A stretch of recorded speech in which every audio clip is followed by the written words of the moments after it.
I intermittent fast most days of Monday through Friday. I try to do that at least. But then when I get home, I'll eat chips or I'll eat a cookie. Is it true that that's can be worse if you're in a ketogenic state from either fasting or from diet, and then you splurge and eat some chips and cookies? Is that worse than just keeping carbs in your diet throughout the day? Yeah. So, I mean, I'm looking at like your metabolic phenotype. You're probably digesting and assimilating that.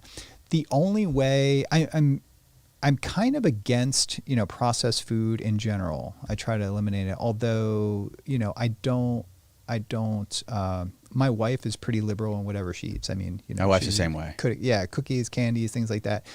And she can maintain her blood glucose and insulin and within a pretty tight parameters, right? So the majority of people can't. Majority of people have hyperinsulinemia, insulin resistance, and they should not be eating these things. It's adding more kind of fuel to the fire. These are hyperpalatable foods that reinforce a dopaminergic pathway, among other things associated with the control of eating behavior, which is very complex.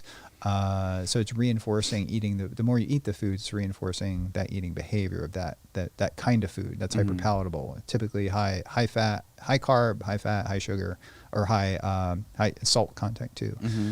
So for you, I mean, you may need the calories to maintain it. And for me, at the end of the day, sometimes I have to have like a cup or 2 cups of sour cream, and I put some protein powder in it and some stevia or whatever, just to get my calorie need. Yeah, I'll do sour cream, some wild blueberries, and because it's kind of like yogurt. Stevia and dark chocolate powder, and just to get my calories, because I was so busy during the day, I just didn't, have my calorie needs. I'll lose weight, but I think the only way to really know if this is harming your body is to do blood work. And so I talked about a continuous glucose monitor. Right. I have a Dexcom G6 on the back, and sometimes I use the Abbott Precision or the Abbott Libre device.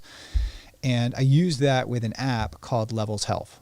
And Levels Health app is really a tool that we are using in a registered clinical trial as a behavioral tool to more or less prevent what you just told me you're doing, which is like kind of going throughout the day.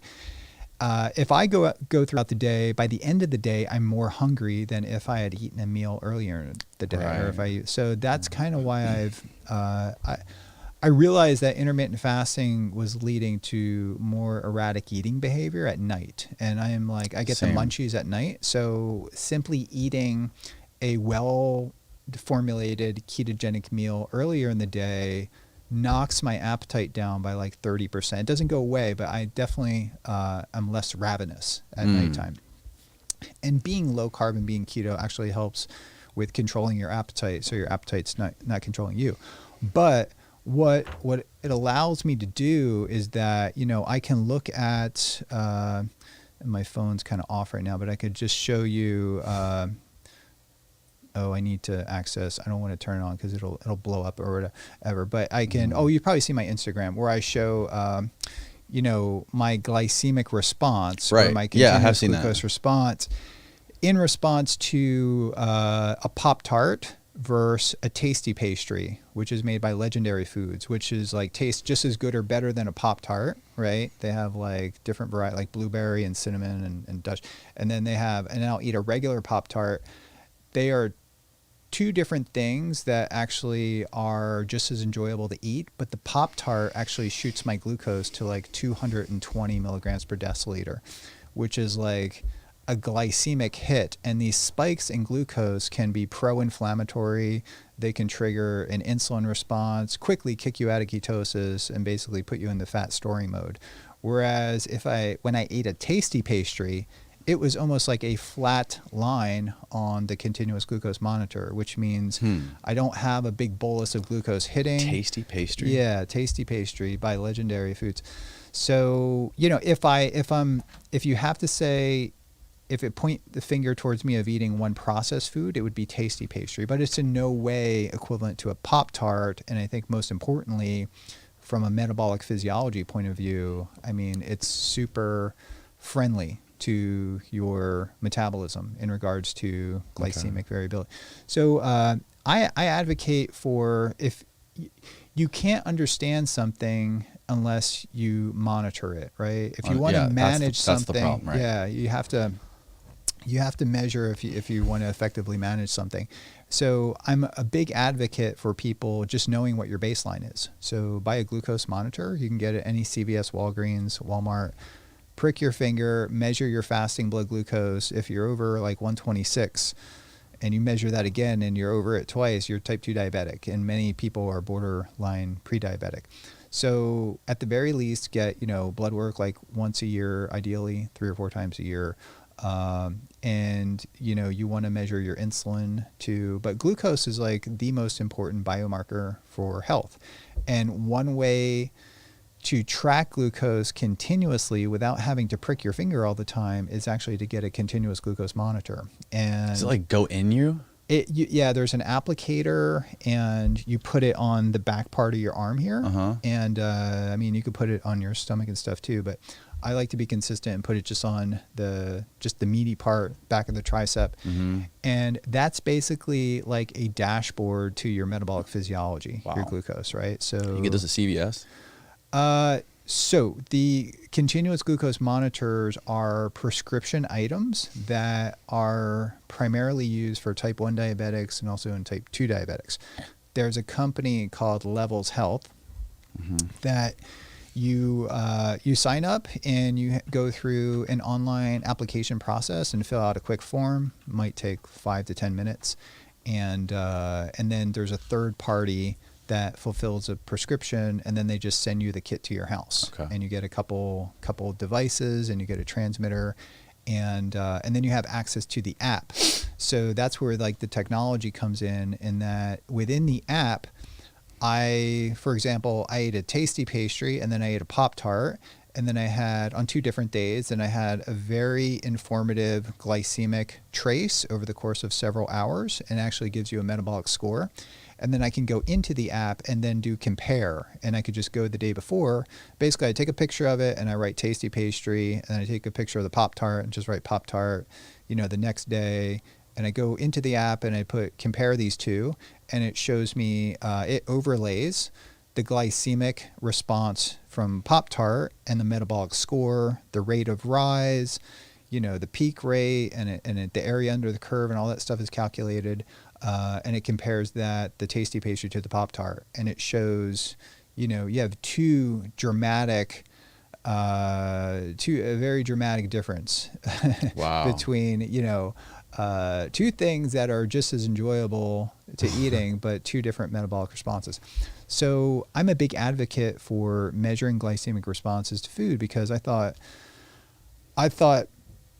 whole grained oatmeal would have a nice flat response, but it shot me to like 200. And I thought, eating an orange would not be if I ate a large orange, it would shoot me up almost 50, 60 points. So even blueberries, if I eat blueberries without protein and fat, I get like probably a 20, 30 milligram per deciliter spike. So I learned a lot of things using a continuous glucose monitor. One is that if I eat fiber before a meal, fat or fiber before eating a carbohydrate or a large amount of protein, that fiber and fat so eating a salad with like a lot of olive oil and a mixed greens, and then I eat a steak or a lot of protein after that, the protein could spike me up a little bit. Or even if I eat carbohydrates, eating that fat and fiber first will block that glycemic response. So not only like the peak glycemic response, but meaning the area under the curve. So which means the total glycemic load is reduced simply by eating fiber. So what that tells me is that I have an appropriate insulin response, and the insulin is doing its job more efficiently and taking that glucose and putting it into the muscle or into the liver or wherever it needs to be. Whereas if I was to drink, 24 ounces of Gatorade, that glucose is hitting the system, and the body is going to dump a massive amount of insulin. And typically what's going to happen is that, the insulin gets released, it's going to stimulate de novo lipogenesis. You're going to glucose transporters will be overwhelmed, so you're going to get a big spike up, and then you're going to get this postprandial dip in your glucose where you're going to be super hungry and ravenous. After the insulin it's going to spike up, you're going to dump insulin gets released, and then you're going to get super hungry. And this is the vicious cycle the majority of population is on right now. So they're eating carbohydrates, they're eating chips, they're eating things between meals, and they spike their glucose up, and then 2 or 3 hours later, they get a postprandial dip, and then the brain senses hypoglycemia, and that hypoglycemia is a trigger for you to go eat more carbohydrates and get your glucose up. And a lot of people don't know that, and they would not know that because they're not using a continuous glucose monitor. So, I've been wearing it for years, and it's not something you necessarily have to wear for years, but if you just wear it for 4 weeks, it is so insightful and full of actionable information. You can change your dietary patterns to really optimize your glycemia throughout the day, and that will give you so much more energy. It'll give you can perform better, you can recover better from exercise, you can think better. So it's a very cost-effective tool. It might be a little bit pricey to buy up front, but you can, it's like $200 or $300, I think. But I think if you just use it for 4 weeks, that you get so much information out of that it's actually pretty cheap. Yeah. So don't fast all day and come home and eat a giant bowl of Captain Crunch.